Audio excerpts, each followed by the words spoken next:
आइए, कहानियों की दुनिया में आपका स्वागत है।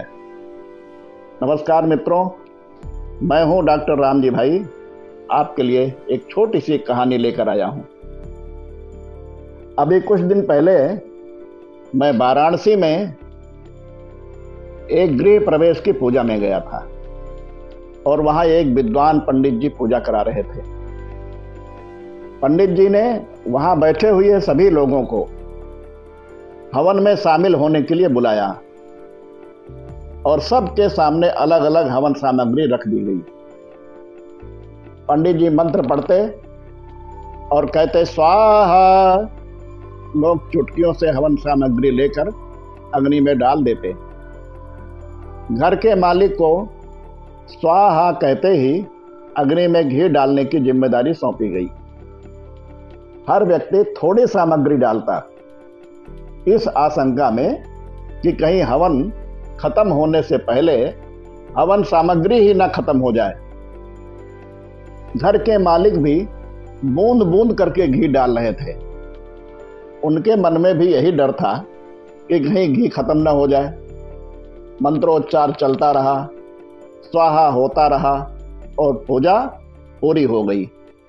सबके पास बहुत से हवन सामग्री बची रह गई। घी तो आधा से भी कम इस्तेमाल हुआ था।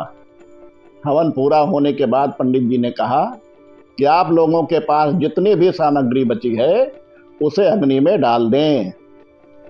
एक साथ बहुत सारी सामग्री अग्नि में डाल दी गई। पूरा घर धुएं से भर गया। वहां बैठना मुश्किल हो गया। एक एक करके सब लोग कमरे से बाहर हो गए। अब जब तक सब कुछ जल नहीं जाता, कमरे में जाना संभव नहीं था। काफी देर तक इंतजार करना पड़ा, सब कुछ स्वाहा होने के इंतजार में।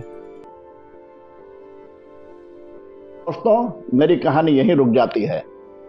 उस पूजा में मौजूद हर व्यक्ति जानता था कि जितनी हवन सामग्री है उसे हवन कुंड में डालना है, पर सभी ने उसे बचाए रखा और आखिर में सामग्री काम आएगी।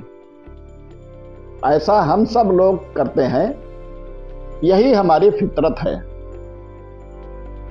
हम अंत के लिए सब कुछ बचाए रखते हैं, जो अंत में जमीन, जायदाद, प्रॉपर्टी, बैंक बैलेंस, रुपया पैसा सब यहीं पड़ा रह जाता है। जिंदगी की पूजा खत्म हो जाती है और हवन सामग्री बची रह जाती है। हम बचाने में इतना डूब जाते हैं कि ये भी भूल जाते हैं कि सब कुछ होना तो हवन कुंड के हवाले ही है। उसे बचाकर क्या करना? बाद में तो सिर्फ धुआं ही होना है। संसार हवन कुंड है और जीवन एक पूजा। एक दिन सब कुछ हवन कुंड में समाहित होना है। अच्छी पूजा वही है जिसमें हवन सामग्री का सही अनुपात में इस्तेमाल हो, ना सामग्री खत्म हो ना बची रह जाए। कबीर जी का एक दोहा है, दुर्लभ मानस जन्म है होई न बारंबार। दुर्लभ मानस जन्म है होई न बारंबार, पक्का फल जो गिर पड़े लगे न दूजी बार। ऐसी ही कहानी सुनने के लिए आप इस चैनल को लाइक करें, सब्सक्राइब करें तथा शेयर करें। अगली भेंट होने तक सभी को नमस्कार।